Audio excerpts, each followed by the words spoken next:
Hello नमस्कार साथियों, कैसे हैं आप। जैसा कि हम सभी जान रहे साथियों, सक्षमता परीक्षा पास बहाली अपडेट संबंधी बहुत बड़ी न्यूज आ रही है। जैसा कि हम सभी जान रहे साथियों, शेड्यूल जारी कर दिया गया है। 1 तारीख से काउंसलिंग होगी नियोजित शिक्षकों की जो सक्षमता परीक्षा पास किए हैं। और इस संबंध में शिक्षा मंत्री का बहुत बड़ा बयान सदन में आया साथियों। उस बयान को भी हम लोग देखेंगे, जिसमें कई महत्वपूर्ण निर्णय बताए गए हैं उनके द्वारा कि मानवता के आधार पर हम शिक्षकों को सारी सुविधा देंगे। जैसे कि दिव्यांग कोई शिक्षक है या शिक्षक दंपति है, उनका भी रखा जाएगा ख्याल और उनको भी नज़दीक में देने की बातें उन्होंने कही हैं। जो दिव्यांग शिक्षक है उनके लिए है और शिक्षक दंपति जो भी है उनका भी रखा जाएगा ख्याल।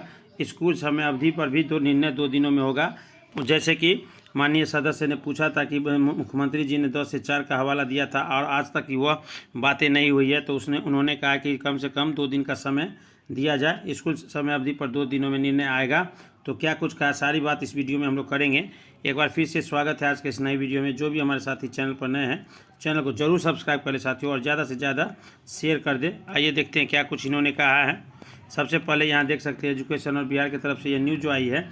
कल इन्होंने मंत्रिपरिषद में शिक्षा मंत्री ने जो जवाब दिया साथियों, उसी को यहाँ नोटिफाई किया गया है और 2 दिनों में इसको बातों की समीक्षा करने की बातें कही गई है। विद्यालय संचालन 10 से 4 होगा। शिक्षक 15 मिनट पहले आएंगे और छुट्टी के 15 मिनट जाएंगे। लेटर 2 दिनों में आ जाएगा शिक्षा मंत्री। हालांकि इन्होंने कहा कि 2 दिन में हम इसको देखकर लेटर निकलवा देते हैं।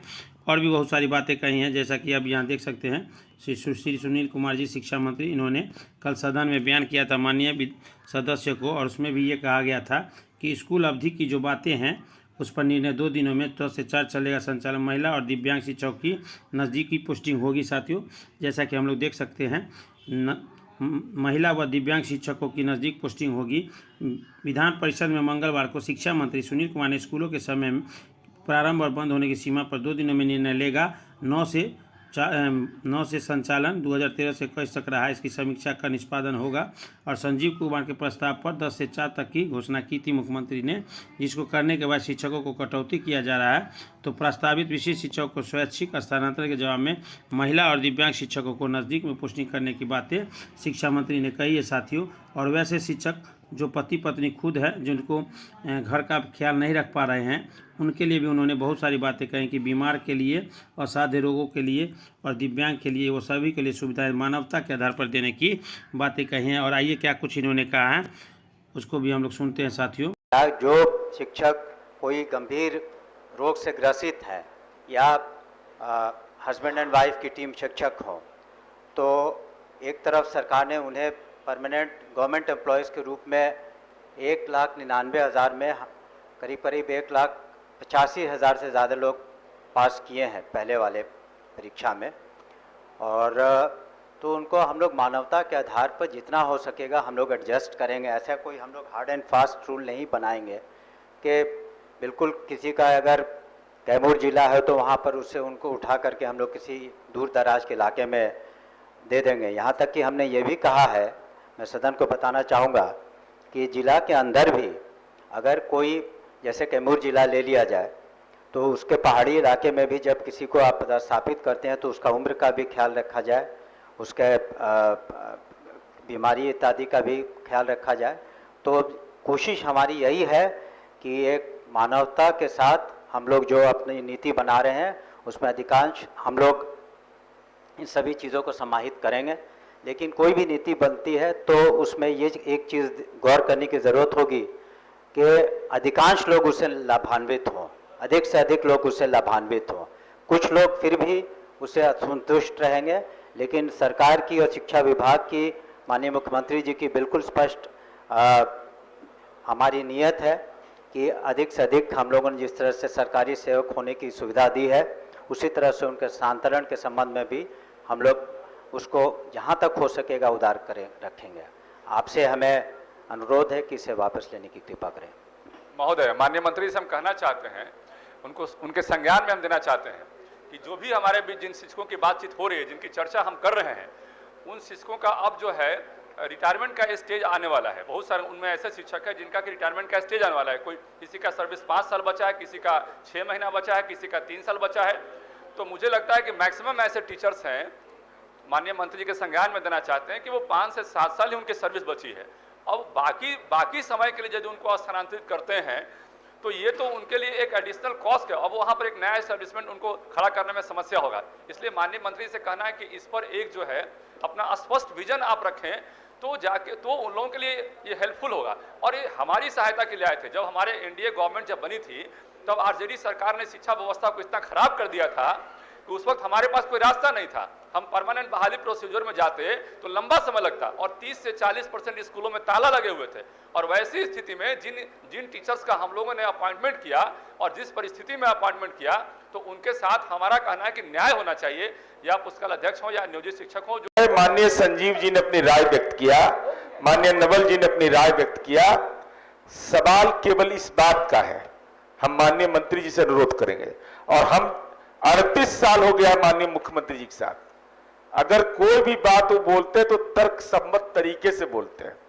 ऐसा नहीं है कि मन में जो राय होगा वो व्यक्त कर देंगे। जब माननीय मुख्यमंत्री जी ने सदन में अपनी राय व्यक्त कर दिया, जिसने भी ये दुस्साहस किया वो गलत किया।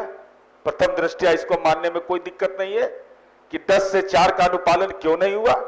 दूसरा, सभापति महोदय, उस परिस्थिति में हम लोगों ने तमाम स्नातक शिक्षक के माननीय सदस्यों ने सामूहिक रूप से जिला शिक्षा पदाधिकारी को पूरे बिहार में डायरेक्टर को ईमेल भेजा, ये भेजा कि भाई देखिए इसका अनुपालन करवाइए। हम केवल अनुरोध यह कर रहे हैं कि जो माननीय मुख्यमंत्री जी का आदेश है, और वो सदन के नेता हैं, वो विधायिका के प्रधान हैं, अगर उनके मुंह से निकला हुआ वाक्य ब्रह्म वाक्य माना जाना चाहिए। इसलिए हम अनुरोध करेंगे कि उन सदन के नेता के द्वारा जो घोषित मापदंड है, और उन्होंने अपने व्यक्तिगत जीवन का भी उदाहरण दिया कि हम लोग भी विद्यालय जाते थे 10 से 4, तो हमको लगता है इतना बोलने के बाद अब तक विभाग को इसको संज्ञान में लेना चाहिए। ठीक, जो हुआ सो हुआ, लेकिन अब नए दौर में तो ये समय सारणी निश्चित रूप से निर्धारित होना चाहिए। नीरज बाबू, लगातार बात आ रही है, जो भी हमारे शिक्षक प्रतिनिधि हैं, आखिर काबिल मंत्री हैं, आपके बात को समझ गए हैं, तो बोलने दीजिएगा, तब तो फिर आगे बोलने का मौका मिलेगा। तो जवाब ले लीजिए। अरे अब तो आधा घंटा से नवल बाबू अकेले छेके हुए हैं।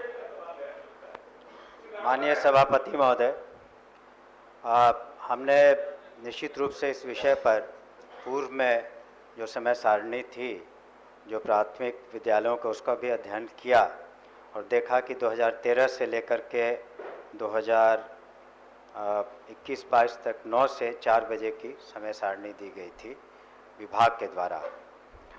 और उसके बाद जो बाल शिक्षा अधिकार अधिनियम 2009 के प्रावधानों के तहत आच्छादित है, इसके बारे में भी पूर्व में जो आदेश दिए गए थे, लेकिन जो माननीय मुख्यमंत्री जी ने, हम सिर्फ 2 दिन का समय चाहेंगे, उससे ज़्यादा नहीं, और निश्चित रूप से जो सदन की सहमति है और सदस्यों के जो विचार हैं, और माननीय मुख्यमंत्री जी ने अपनी बातों को कहा, मुझे सिर्फ 2 दिन का समय दें, इसको अध्ययन करके मैं निश्चित रूप से सकारात्मक इसके बारे में। माननीय मंत्री जी, एक लाइन मैं कह तो रहा हूँ कि इसको जरा समझ लेंगे, लेकिन इसको इसके चलते 10 से 4 मुख्यमंत्री जी बोले हैं, सकारात्मक इसका प्रभाव निश्चित रूप से होगा। मैं इतना जरूर कह देता।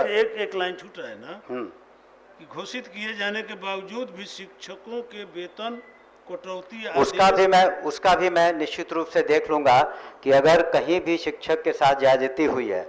मैंने शुरू में ही कहा कि हमने जब ज्वाइन किया तो माननीय उप मुख्यमंत्री जी भी हैं यहाँ पर, लेकिन जिस तरह का वातावरण था, या जिस तरह के एक रस्साकसी कह सकते थे उच्च शिक्षा में था शिक्षकों के साथ, ये तो आप ज़रूर मानेंगे कि धीरे धीरे वो सारे जो तापमान था भी कम हुआ। और हमने शिक्षा नीति के बारे में और जो नियमावली का जिक्र किया और कहा कि पदस्थापन के संबंध में भी हम लोग निश्चित रूप से उदारतापूर्वक या मानवतापूर्वक सभी चीज़ों को देखेंगे।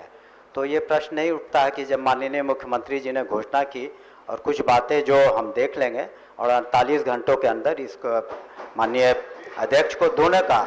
लेकिन एक उसमें मेरा अनुरोध होगा माननीय सदस्य कि अगर इसमें देखिए एक तरीके किसके के साथ अन्याय हुआ कि न्याय हुआ मुझे नहीं मालूम, तो अगर कोई ऐसे अध्यापक हैं वो अलग से वो पिटीशन दे दें कि कटौती जो हुई है उचित नहीं है, उसका रीज़न देते हुए तब उसमें निर्णय पर इसको सामूहिक निर्णय ले लेना मुश्किल होगा।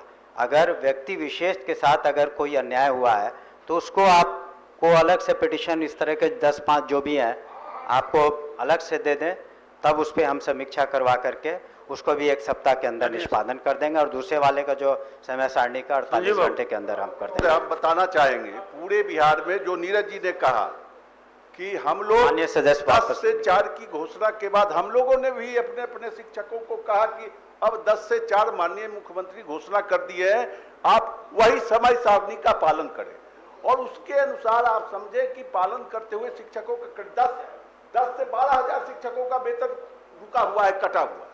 वही दूसरा उस संकल्प का पार्ट भी है कि उसकी एक समिति समीक्षा करके और सबके वेतन निर्गत करने का आदेश है। अभी रुक जाए, देखल जाए।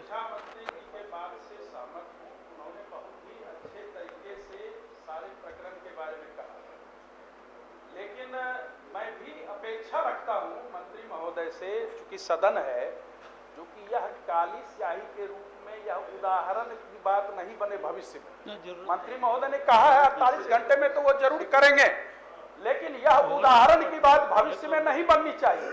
और दूसरी बात, मंत्री महोदय को मैं ऑन रिकॉर्ड कहना चाहता हूं, अभी मुंगेर जिले में राज्य सरकार के सचिवालय और निदेशालय का हवाला दिया जाता है और वेतन रोक दिया जाता है। ऐसे और भी जिले में होते होंगे और फिर उगाही की जाती है, तब वेतन भुगतान किया जाता है। तो एक दल के ना है, जाके मिल के बात बता देंगे, वापस लीजिए। आसन से आपने मौका दिया है बोलने का, वापस लेने के पहले कहा 1 मिनट में ही तो सारी बात मैं खत्म कर रहा हूं।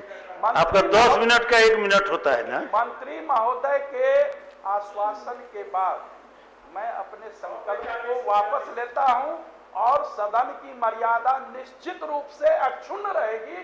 सरकार की साख को कोई प्रभावित नहीं कर सकता। इस आश्वासन के साथ मैं वापस लूंगा। संकल्प व्यपगत हुआ।